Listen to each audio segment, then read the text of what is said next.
Welcome to EP Daily. Today on the show, we use our psychic abilities to dig up details on the next season of Psych. But to me, it's like I never look at this as a television show. I look at it as a little movie. Detective Lassiter, why are you wearing sunglasses in an autopsy? We get drafted for a look at Medal of Honor Warfighter. Really be able to feel that experience of what it's like to be one of these soldiers, these elite operators. Tony Hawk and the Bones Brigade take us to the humble beginnings of their gnarly sport. It's an emotional journey. I hope people laugh and cry when they see it. I hope they love it. It was so discouraging that I was gonna quit. We get wet with Storm Surfers 3D, plus we give you a review on the run of Resident Evil 6, and much more.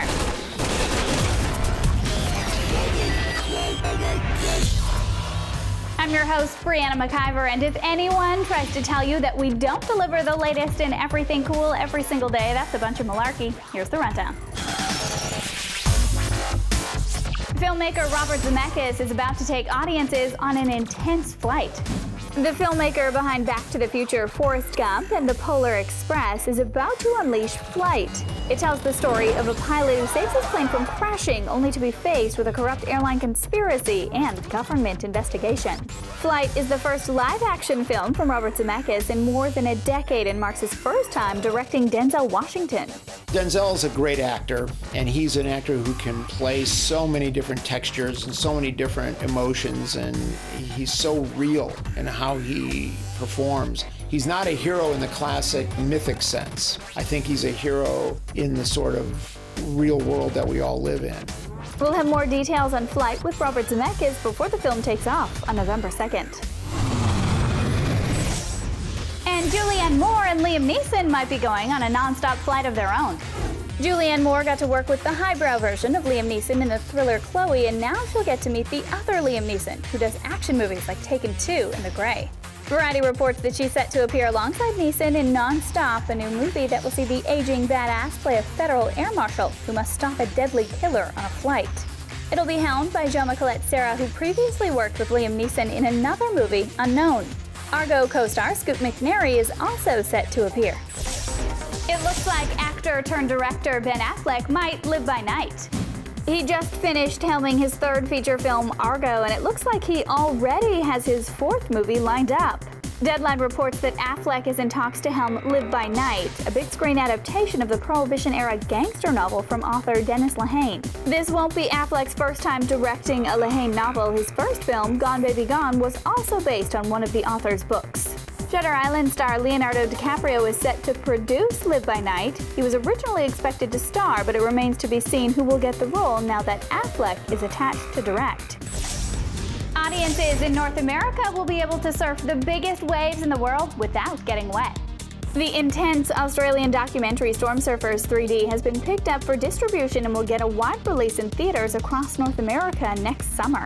The film chronicles the daring exploits of notorious surfers Tom Carroll and Ross Clark-Jones, who tracked down and surfed the biggest waves on the planet.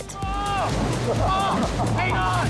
It made a big splash with audiences at the Toronto International Film Festival last month. Directors Christopher Nelius and Justin McMillan struggled to shoot the film in 3D with many different camera formats. There was a reason why nobody had made this before, a documentary at sea with a whole bunch of different camera formats, but it was just a step-by-step process, and you couldn't think of the enormity of the project. You had to just take it day by day. We'll nosedive into more on Storm Surfers 3D later in the show. And you'll be able to get back in touch with some original superheroes in Rise of the Guardians. The new adventure from DreamWorks Animation features characters like Santa Claus, the Easter Bunny, and Jack Frost as heroes who must save the world from darkness. We will guard them with our lives. Director Peter Ramsey and the rest of the team at DreamWorks Animation were interested in exploring why these characters are so important to so many people. They are like the first superheroes. They're the original superheroes. It's just that they get their powers from being believed in. There's got to be a reason the idea of them is so powerful, and that's really what we wanted to tap into and explore. Rise of the Guardians will pop off theater screens in 3D on November 21st. If you're wishing for more behind-the-scenes action, we'll have it soon. We'll also have more from DreamWorks Animation with a look at Madagascar 3 tomorrow. Really?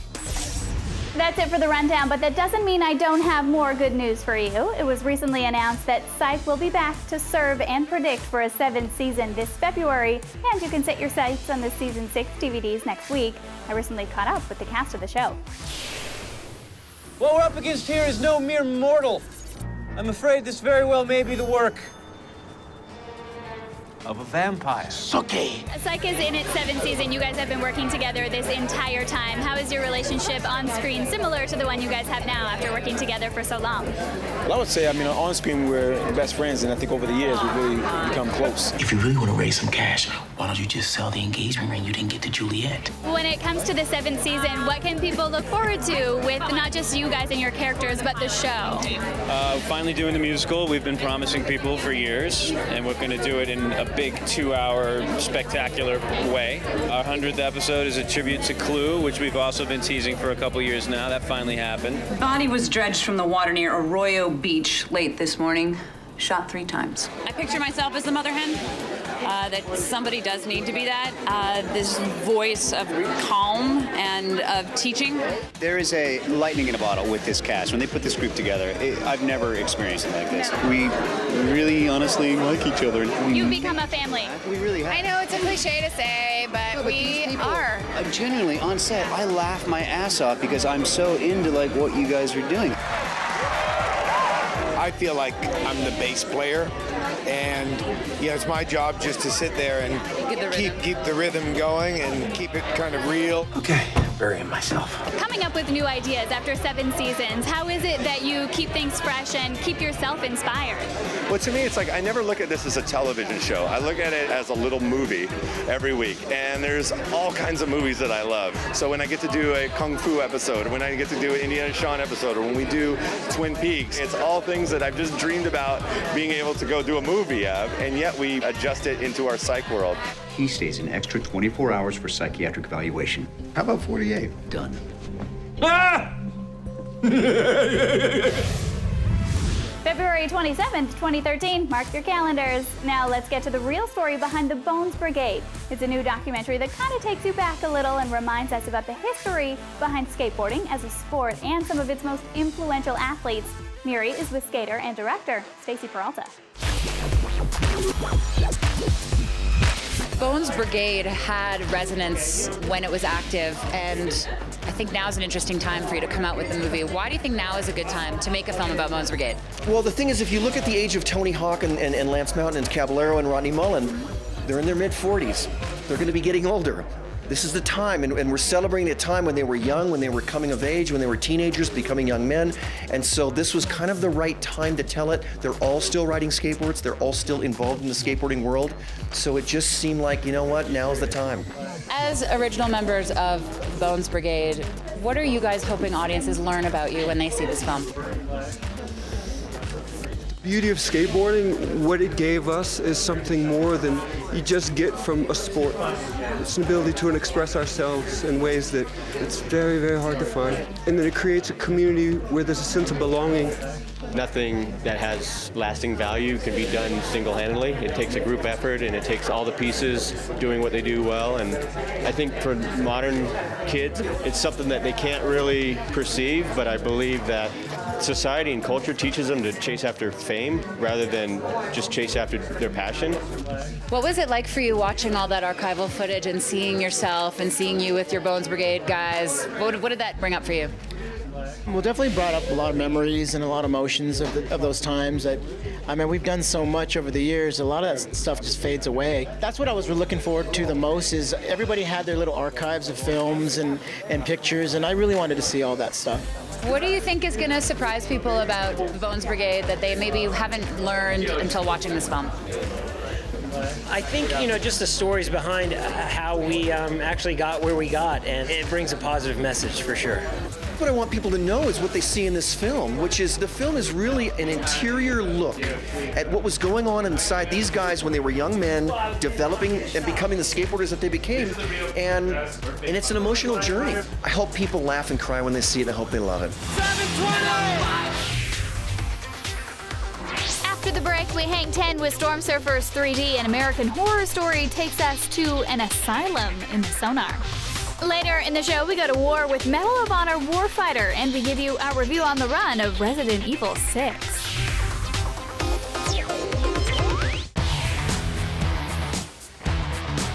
You're back here at EP Daily. Before the break, we learned about the history of skateboarding in Bones Brigade, and a lot of the sport's roots are tied to surfing. In fact, director Stacy Peralta also directed the 2004 doc Riding Giants about the history of surfing. And while at TIFF recently, Shaun tracked down the filmmakers behind a new one called Storm Surfers 3D. This is not fun and games. This is a very, very serious operation in a very, very dangerous environment. Your film Storm Surfers 3D follows two guys, Tom and Ross, and they're going after these big waves. What is the appeal of big wave surfing? It's like that extension of ancient Roman gladiator days where people gather around to watch people almost die. Same principle as that. You don't have to be a surfer to understand it. You see a tiny little guy on a huge wave, a huge volume of water, anyone can understand that. You've got some cameras in very interesting places. Walk me through the different setups that you used. We put 3D cameras all over the jet ski, looking back at the driver, put them on the surfboards. We even put them on like a little handle for the surfer to surf with, so that when they're riding a 20-foot wave, you can look over their shoulder in 3D and ride that wave. It's the closest thing you'll ever come to surfing a big wave without getting wet, without actually doing it yourself.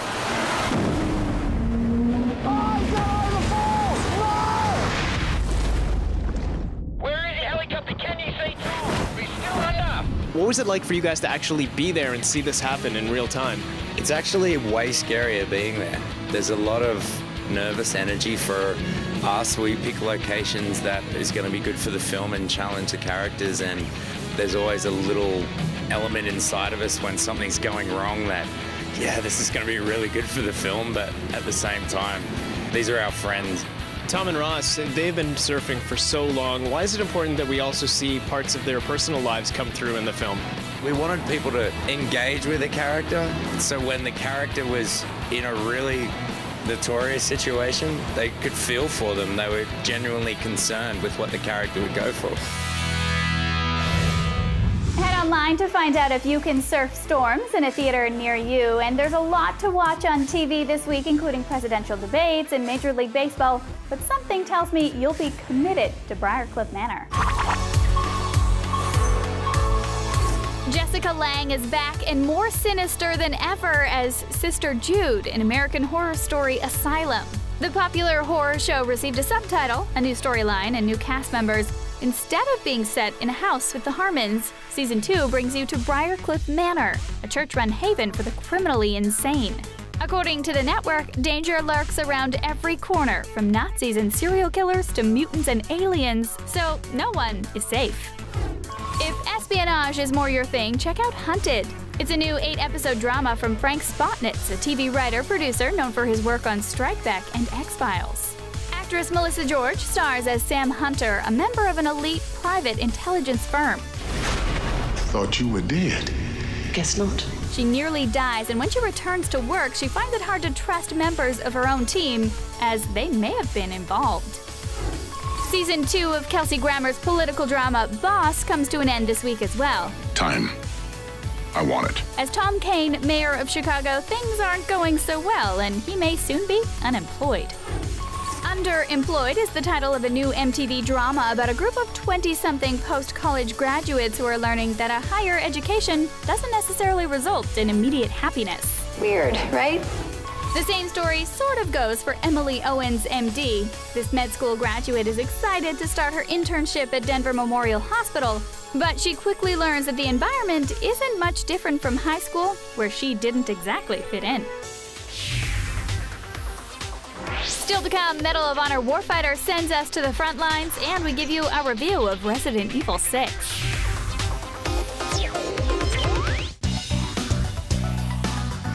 You've returned to EP Daily. The events seen in Medal of Honor Warfighter were inspired by real situations and real warriors. In fact, EA and Danger Close enlisted the help of Tier 1 operators to help craft an authentic experience.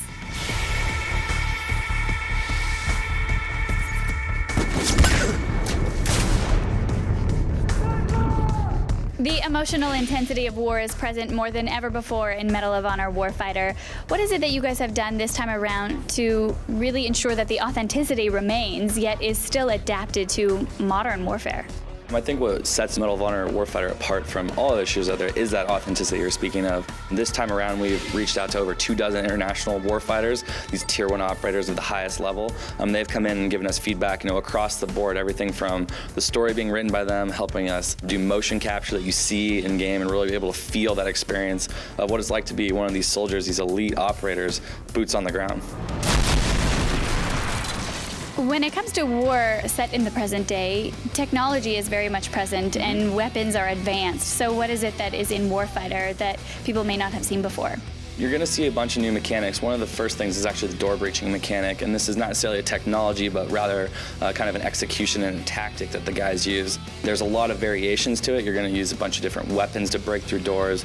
You can use different grenades. It's one mechanic on its own, but I think you're going to see a lot of variety just in the gameplay itself. You're going to see a bunch of different vehicles. You pick up a bunch of different weapons. You engage a bunch of different targets, different distances, different settings. That's what these guys are all about. It's about training for anywhere, anytime, any fight. Go, go! Everybody down, down! This obviously has legs, something that people really enjoy coming back to. And warfare is changing in the real world all the time. So do you see the franchise continuing into the future? Absolutely. I think Medal of Honor is a powerful brand, and we think that there's a lot of legs to it with Frostbite 2 at the helm, just leading the way in technology, and we really feel like it's next generation technology on today's platforms, and really no one else can deliver that experience but Medal of Honor.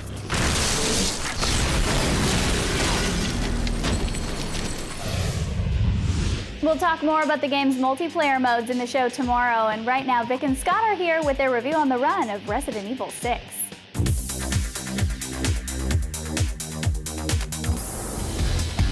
Welcome, Resident Evil fans. That's nice. We've got Resident Evil 6. We've waited quite a while now since Resident Evil 5. There's been a couple of year gap, and I wasn't too hot on Resident Evil 5. Resident Evil 4, though, boy, I could go all day about that game. That was an incredible game, and in fact, it's still the greatest boss fight that the Resident Evil developers have had to kind of challenge since, because nothing seems to be able to top the juggernaut of Resident Evil 4. This game feels like it's very similar to Resident Evil 5 in terms of its cooperative gameplay, but what they've done here is they've kind of come up with a kitchen sink style of design. Everything is in here. This kind of game, or this kind of game, or this kind of game, Resident Evil 6 will try its damnedest to satisfy you. Yeah, so you get 4 mini campaigns with individual characters that are crisscrossing on a timeline, so you will sort of interact at certain points. It's hard to quibble about the amount of content that you get out of here, because you're going to have hours and hours of Resident Evil richness to dive into, but it's just not cohesive. It doesn't feel fulfilling. It doesn't feel like you're being dropped into a fleshed out world that you can escape in. It's a design team that's not sure of itself. Yeah. That's what I feel. And I feel like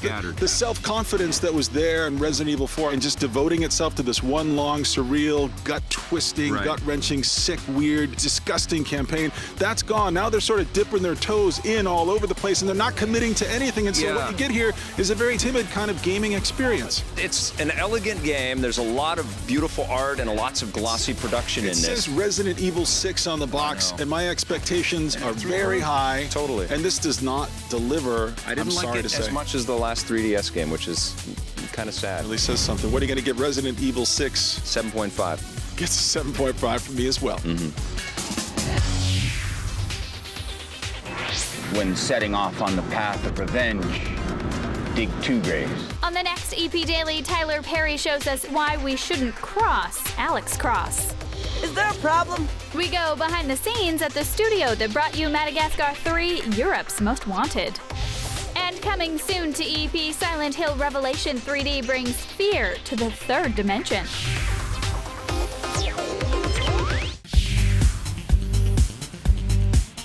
Welcome back to EP Daily. I know you're just counting down the days until The Hobbit heads to theaters, but if you really want to immerse yourself in Middle-earth, then Guardians of Middle-earth might be a good way to do that. It's an upcoming multiplayer online battle arena game, or MOBA, and I recently made my way to Monolith, where it's under development.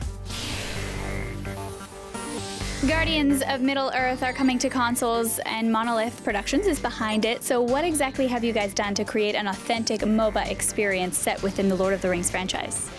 Well, so the biggest things for the MOBA experience on consoles is nailing the controls. We really wanted to keep all the depth of a classic MOBA, but we have to fit it onto this controller. The other thing was the length of the match is much shorter, so we're aiming for like 15 to 20 minutes in and out of a match as opposed to 45-minute to an hour experience. It's a 5-on-5 competitive multiplayer game. 2 teams that start in a base on either ends of a symmetrical battlefield, and they fight to the middle and down lanes, and the lanes are supported by these powerful towers. And the 5 players on each team really push the battlefront into the enemy territory and try and destroy their towers with the support of their AI soldiers. It's going to be a new competitive experience for console players. Push in, you try and destroy your enemy's fortress to win the game. For people who are fans of the franchise but not necessarily familiar with the MOBA genre, what do you think it is that's going to entice them to check out the game? In this case, we've got so many characters that they're going to know and love. We've got Gandalf and Sauron and Legolas, all these great characters they know from the films. We've also got characters from deeper in the lore that if they're really hardcore fans, either of the films that there's brief cameos of or from the appendix of the books, like our Hobbit Hildefons. He's just a brief mention. He's Bilbo's uncle. He went off on an adventure and never returned, and we got to flesh him out a little bit and give people a chance to dig in and learn some new characters and stories. But honestly, I'm so excited to actually just get out and play with real people. There's tons of kids who are going to be just destroying me immediately after it launches. If you missed anything in the show or you just want to watch it again, you can visit us at g4tv.ca or go to our website at epdaily.tv. You can also find us on Facebook under Electric Playground and follow us on Twitter at epdailytv. Don't forget, we also have our very own app that you can download. It's available for Android and iOS, and you can use it to watch cool videos like Miri and Ben's review of The Hunger Games on Blu-ray. Thanks for watching. Bye. Jennifer Lawrence is a badass. Yeah. She's so awesome as Katniss. She is so good in Hunger Games. She makes the movie. And I for credit me. that obviously to her, but I also credit that to Gary Ross. Yeah. He understands characters. He writes these great small moments between people.